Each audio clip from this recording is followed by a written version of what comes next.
മഴ കാത്തു കഴിയുന്ന മനസ്സിൻ്റെ വേഴാമ്പൽ ഒരു മാരിമുകിലിനെ പ്രണയിച്ചു പോയി. പൂവമ്പനമ്പലത്തിൽ പൂജയ്ക്ക് പോകുമ്പോൾ പൊന്നും മിന്നും നിന്നെ അണിയിക്കും ഞാൻ. ആ ആ വാനിടം മംഗളമാലപികേ,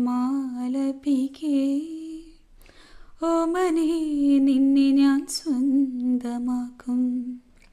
ഈരന്മേഘം പൂവും കൊണ്ട് പൂജയ്ക്കായി ക്ഷേത്രത്തിൽ പോകുമ്പോൾ, പൂങ്കാറ്റും സോപാനം പാടുമ്പോൾ, പൂക്കാരി നിന്നെ കണ്ടു ഞാൻ.